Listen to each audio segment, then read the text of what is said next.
Hello everybody, Jason of New Ideas Revolution Cave. And we are kicking off a new show here today. That's right. We are going to watch every single movie that I own. That's right. I have, a ton of Blu-rays, DVDs, VHS tapes, and what I'm going to do is I'm going to watch them all and talk to you about them, right? I mean, why do we have stuff if we're not going to enjoy stuff? That has been the channel's logic over the last couple of months. Why do we have stuff if we're not going to look at stuff and use stuff? So I can tell you I have not seen all of the movies that I own. I would buy stuff and put it on a shelf. In fact, Liam and I are slated to watch Creed 3 tonight.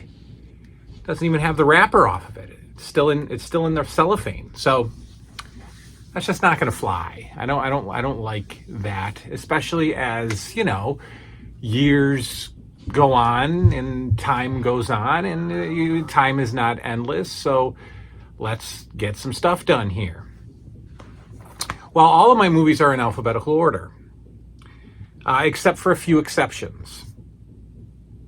Right off the bat, we've got one of those exceptions. But I was going to do 3 movies with you, but last night I didn't get to watch a movie, and tonight I'm watching Creed 3 with Liam, so that's not in order. So we're going to do the 2 movies that I watched. And again, alphabetical order.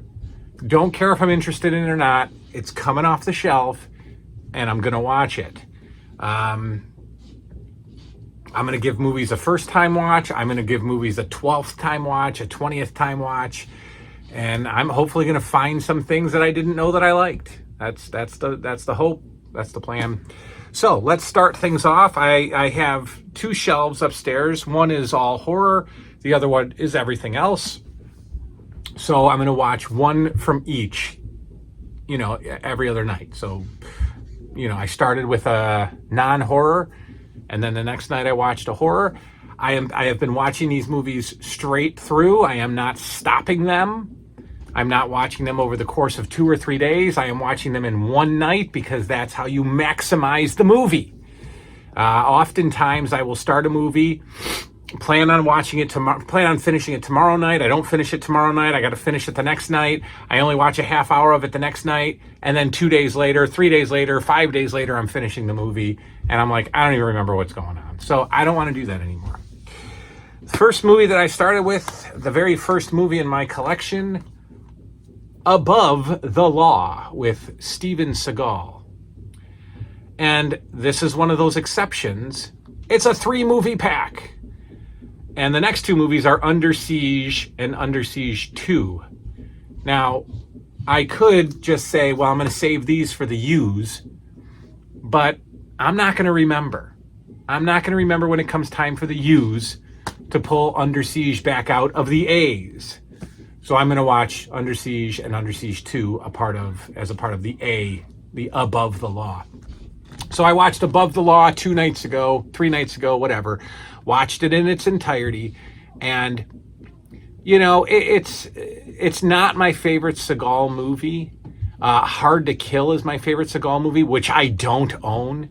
Under Siege is good, but we're not talking about Under Siege yet, and I've never seen Under Siege 2, so I'm looking forward to that.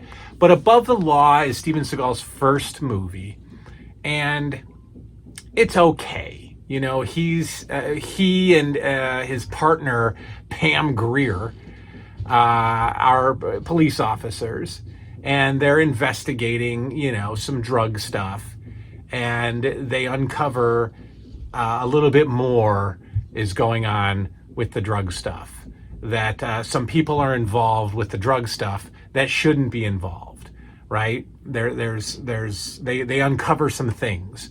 So they have to, fight the drug system, and then also fight a system that they didn't think they'd have to fight. I don't want to spoil these for you. Not that you've ever not seen them, but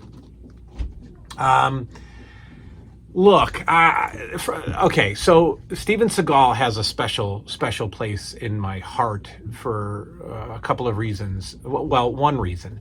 I watch Steven Seagal with my dad all the time. And if you're new to the channel, I'll tell the story. If you're not new to the channel, sit through the story. But when my parents got divorced, I was 8 years old. And, this was mid to late 80s. And, I was 8 in 86. I was 8 in 84. So around the mid to late 80s, around 87 or so, is when we got into a groove of sleeping over my dad's house on weekends. That was the formula for divorced parents in the 80s. And my dad would, it would be a Blockbuster and a pizza night. That was our Friday, Saturday with my dad. There was a lot of TV. There was a lot of going to this one particular park to walk the dog. We would visit family members. We would go to their house and visit, and we'd watch movies. We'd go to Blockbuster and watch movies. Now, the thing with my dad was, me being his son, being all of 10 or 11 or 12 years old, he wasn't censoring much when it came to movies. And so we'd get these Seagal movies, we'd get the Van Damme movies, and he and I would watch them. And if nudity happened to pop up, and if I was sitting close to him, he'd cover my eyes. If I was sitting on the other couch, it was a free-for-all. I was horribly uncomfortable, but what are you gonna do? He never fast-forwarded anything. I mean, my dad and I would watch Steven Seagal all the time. We would watch, Die Hard, The Last Boy Scout, again, Hard to Kill, Above the Law, Under Siege. We'd watch Kickboxer. We'd watch Bloodsport. We'd watch, what's the other one? Hard Target with Van Damme. But we'd watch all those, and those are just my memories of sleepovers with my dad. So Steven Seagal is special. However, he's become a bit of a caricature over the last several years. He's become a little bit of a punchline. I don't know what's going on with Steven Seagal these days, but he has morphed into something other than this cool dude who is in all these movies. Like, this is the coolest cat in the world during these movies. I don't know what he's become today. When I looked him up just to see, I wanted to see where he was from, because he always plays an Italian guy in these movies. And in fact, in this movie, his name is Nico. And he always plays an Italian guy. And he always does like this Italian accent. He uses these Italian phrases. So I thought, is Steven Seagal Italian? And he's not. He's Irish and Jewish. And so I'm like, oh. But when I looked him up, under his name on like Wikipedia or on Google or whatever, it doesn't say actor. It says something like special ambassador to Russia. Special U.S. ambassador to the Soviet Union. That's like his new tag. That's his new identity. There's been a lot of silliness with him. He had some show where he was a kind of a cop, but not really. And he just stands there, and he's still got this cool, like, I'm Steven Seagal and I can kill you attitude about him. But I think people are starting to realize he might be able to kill them less and less. I think some of his martial arts has been questioned. I don't doubt that he's an expert, but I think I think it's called Aikido or something, where like he just kind of like pats at you and then moves you along and you just fall and tumble over. Like, a lot of that stuff has been picked apart by, what's his name? The guy with the pod, Joe Rogan and guys like that. And there's a ton of YouTube videos where these martial arts masters are just like doing all these weird hand things. And then the guy's just flopping down and falling over. And like, he grabs your hand and you just do a flip and you're out of there. Like, he's not even touching you. He's just kind of like making you fall over. So that's been a little bit of a joke, but I don't care about who he is today. I don't care what he's doing. I still love how awesome he is in these movies. And I don't think he was any different after the cameras stopped rolling. I think he was still Steven Seagal on the set, and he was still him. guaranteed. I guarantee you they don't yell cut and he's like, all right, that was fun, that was a good time. No, I think he's like just still him, you know. So I loved, well, did I love Above the Law? No, I didn't love Above the Law. I love Steven Seagal. I don't love Above the Law. I like it. It's okay. It's okay. Hard to Kill is better. Under Siege is better, but Above the Law was his first movie. That's the first one I watched. And we'll do Under Siege and Under Siege 2 next. Then on the horror side of things, again, another double feature. 1408, right? Because that's how you put them in alphabetical order. 1408 and The Mist. Now, I was probably going to avoid The Mist my entire life because I've heard that the ending is very, very powerful and sad and depressing, and there's kids involved, and I don't like that.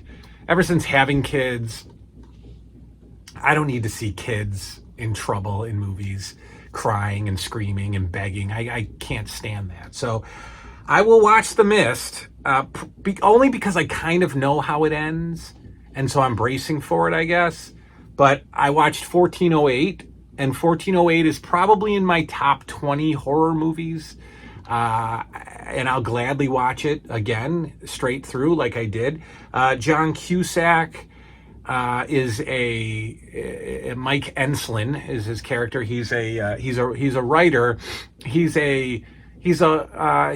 debunks haunted, stories and haunted places and haunted houses and haunted hotels, and he's very, very cynical about it, and he's really kind of a jerk, and you find out why, but he's very like just arrogant and kind of unlikable.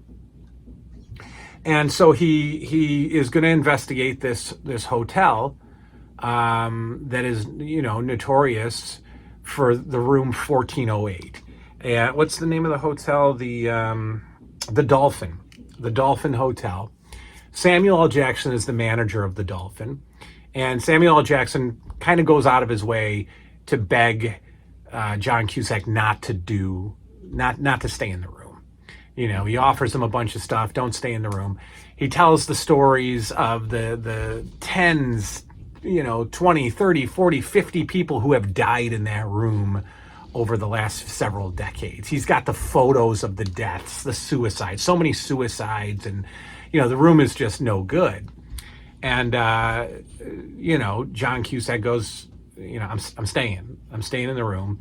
And he goes into the room with his arrogance and blah, blah, blah. And he's got his little tape recorder and he's like, oh, whatever, he's commenting on the room. And then stuff starts to happen. And it's great. This is such a multi-level horror movie. There's so much going on. And then you kind of think in the middle that it's almost over and maybe it's not. And I was reading a little bit more about the movie, and there's some theories that,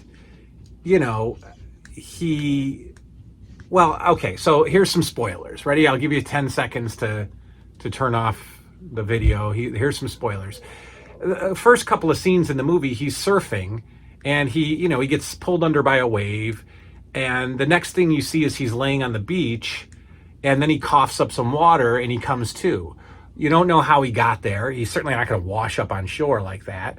You don't know how he got there. You don't know who saved him. And so the theory is he died. He died in that surfing accident. And what he's going through in this hotel room are like the 9 or 7 layers of hell.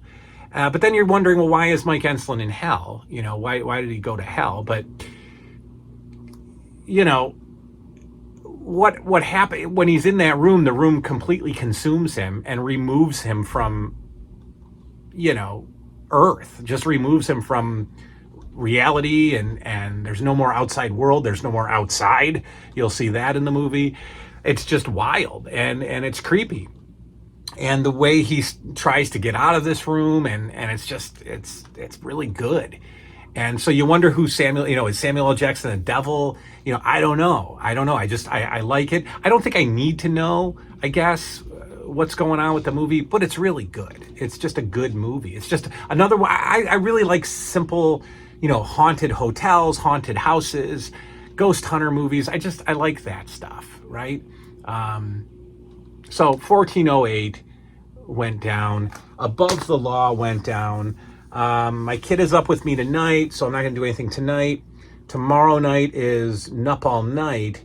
So maybe I'll watch one of these for Nup All Night when I go upstairs. Maybe I'll watch something down here and then go upstairs and do Nup All Night. But there you go. There's the movies. The first two, Above the Law and 1408. Next up is going to be Under Siege and The Mist. And then we're going to go back to alphabetical order and keep going. So that is all. Hope you like the new show, the new show idea. Yeah, that is all. We'll see you tomorrow. Good night now.